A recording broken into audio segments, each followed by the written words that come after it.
Mirasee. Hi, I'm Leboff, and you're listening to Making It. I run a business called Sticky Marketing. We're a strategic marketing consultancy helping businesses make their marketing more effective. I ended up on the debating team at school, and I think the reason I ended up on that was because, if you had a point of view, I wanted to sort of put it forward and give my reasons for that. Always interested in other people's viewpoints as well, but always willing to put my own across, even when it was unpopular. And that led me on to the debating team at school, which was great training, actually, for just kind of thinking through arguments and having a rationale for what you're doing, because it made you think deeper than just kind of surface value. And maybe as you become an adult, you do those things anyway. But as a child, as a teenager, that was an interesting exercise, I think. I was passionate about music growing up, and I would spend hours just on my own with my mum and dad's vinyls. I'm aging myself now, but with my mum and dad's vinyls, just listening to records. I was always very happy kind of pursuing my own thoughts, my own ideas. I wrote from a very young age as well. I don't quite understand what gave me that inspiration to do it, but I would sit with a journal and write thoughts and ideas, even at 8 and 9 years old. So, just very happy in my own skin and in my own company, which doesn't mean I'm not happy to socialize and be with others as well, because that's also fun. I was finding the music industry fairly unfulfilling. It's quite a cutthroat industry as well. So although you met a lot of good people, as an industry, it's not a nice industry to work in particularly. I mean, I think everybody kind of outside the industry knows this, but I saw it firsthand that talent doesn't always mean you make it, and untalented people did make it. And more I thought it was about the way that they were marketed and the way they promoted themselves and the way they saw themselves. And I got more and more interested in the marketing side of business. I also did a postgraduate diploma in psychology, and I found the psychology in marketing really, really interesting. And that fascinated me, made me a little bit cynical about the music industry as well, but it fascinated me. I was working in New York, and I was on the New York subway going from Brooklyn, where I was staying at the time, living at the time, to Midtown Manhattan, which is where the record company that I was working for was based. And I was reading Q magazine, which was a sort of well-known music magazine. I think many people listening to this would know it, on both sides of the Atlantic. And there was a huge interview with David Bowie. I mean, I think I'm going to tell you it was 20 pages. Obviously, my memory might be playing tricks on me, but it was a big interview in Q magazine. And the very last question that he was asked was, if you were starting again, would you do music? And he said, no, I'd do something on the web. And that kind of hit me really hard, because I was trying to move away from the music industry and find other things to do. And I suppose that was a pivotal moment, because when I read David Bowie saying, and I don't know how true the interview was, although I'm sure they weren't lying, but when I heard him say, or read him saying, no, I wouldn't do music, I'd do something on the web, I think that, well, I still remember it now. It's a long time ago. So, it certainly resonated. I had loads of stories to tell people in the pub.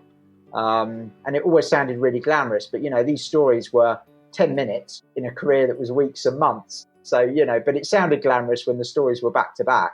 So friends of mine were, don't quit, don't be silly, you'll regret that. So I was quite nervous about it. So I couldn't get a marketing job part-time, but I got a part-time sales role for a media business in London. And this was at a time when there was no minimum wage in the UK. So I was on commission-only sales, which sounds horrific. And I must admit, in the first couple of weeks, I must have spent a few £100s on train fares and food and everything else. And of course, I'd made no money. So it was like paying to work, which was a bit crazy. But it did suit me in as much as I could come and go as I liked. So because I was on commission only, if I said to them, I need next week off because I'm working in a recording studio, they knew what I did. They were happy about that. And that suited me. And that's how it started. I knew nothing about selling, and I was very keen to learn. And I will never forget sitting at the back of the room, having to literally sit on my hands, because most of the things the trainer was telling us was wrong as far as I was concerned. I'd never done sales in my life, but I'd studied behavioral psychology. And so many of the things that he said to us were wrong in terms of behavioral psychology. They weren't how the human mind worked. And I couldn't understand. And I daren't challenge him because I would look like, an idiot, really, because, there was me, never done sales in my life. And I put my hand up and say, well, that's not right. He's going to say to me, well, what have you sold then? I would say, well, nothing. So I just sat on my hands and kept quiet the whole time of this rigorous training. And I tried to do the selling the way that I'd been taught. And whether it was because the way I'd been taught was just, in my opinion, not correct, or that because I didn't believe in it, because my psychological training got in the way, I couldn't do it. So I spent the first 2 weeks basically getting nowhere. But over time, I started to develop my own way of doing it based on psychology, and it started to work. And I ended up one of the top 3 salespeople in the entire company. Starting my own business, it's one of those things that I think you have to be young, a bit naive, a bit mad. I didn't know what I was getting myself into. It just seemed like a good idea at the time. I never had any ambition to run my own business particularly. I mean, you look back at your life and, I was very fiercely independent, I had my own views on things and was willing to put my money where my mouth was, had the courage of the convictions. So you start to look at those things and go, yeah, that's the sort of person that starts their own business.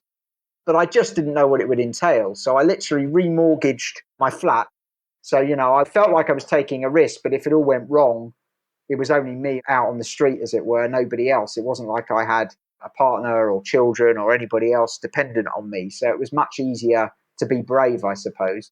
But I started the business in the second bedroom. I made it into an office, got a phone system, got my computers and started trying to do things like that. And it was just hard work. I was learning on the job. I mean, I didn't really know what I was doing. And from a marketing perspective, I knew some things. From a running a business perspective, I had no idea what I was doing.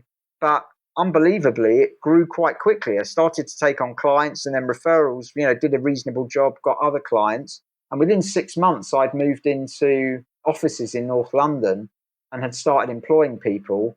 And I think that was probably the scariest time of my life because I didn't feel like I knew what I was doing. I felt like I was blagging it all the time, bluffing. And suddenly I had people whose wages depended on me. And I found that incredibly frightening. I just remember the day just walking in and it was like an out-of-body experience, just looking at everybody. Everybody was working really hard and there was a bit of a buzz in the place and people seemed to be very content and happy to be there. And at that moment, I thought, wow, I started this. I didn't, it wasn't my intention. I mean, it was my intention to start a business, but I never knew where it was going. There was no grand plan. So I think that was the first time where I really thought, wow, I've made it. The second time, I think, was when my first book came out, when the publisher sent it to me. And I got a box, knock at the office door, and I opened the box and there were 20 complimentary copies of my first ever book. And that was a bit of a moment to have your first book in your hand.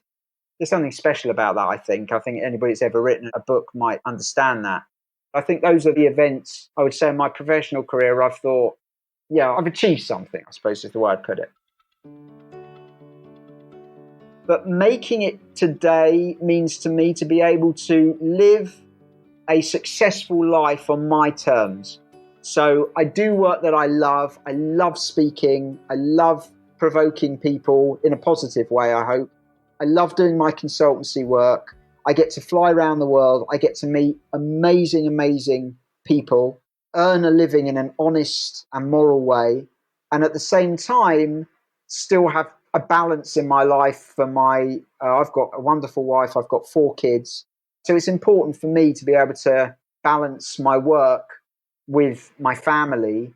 And I think I've got the balance between those things. I get good time with my wife, good time with my family. They get to see me. We get to spend great quality time together. And I feel fulfilled through the work that I do. And I think that I'm contributing something to the clients that I have. When I leave, they're happy with the work. They're pleased with the work. It's made a positive contribution to their organization. So for me, those are the things that making it mean. I'm not sure I may have given you that answer 20 years ago, interestingly enough. But for me today, that's what it would be. I'm very lucky. I consider myself extremely lucky because there was never any master plan. I just kind of followed my instinct. but I now get to do the things that I really enjoy, working with clients that I really enjoy working with, and then speaking at events where I get to meet really interesting and really amazing people. And that's my job. So I consider myself very lucky because I enjoy it. I'm Grant Leboff, and you've been listening to Making It. You can find me at www.stickymarketing.com, where you will find loads of video and free resources to make your marketing more effective. Please feel free to check it out. Making It is part of the Mirasee FM podcast network, which also includes such shows as Course Lab and Just Between Coaches. This episode of Making It was produced by Danny Bermant and Geoff Govertsen. Cynthia Lamb is a supervising producer. Danny Inney is our executive producer. Post-production by Post Office Sound. So you catch the great episodes that are coming up on Making It, go ahead and follow us on Apple Podcasts, Spotify, or wherever you're listening right now. And if you like the show, please leave us a starred review. It's the best way to help us get these ideas to more people. Thank you, and we'll see you next time.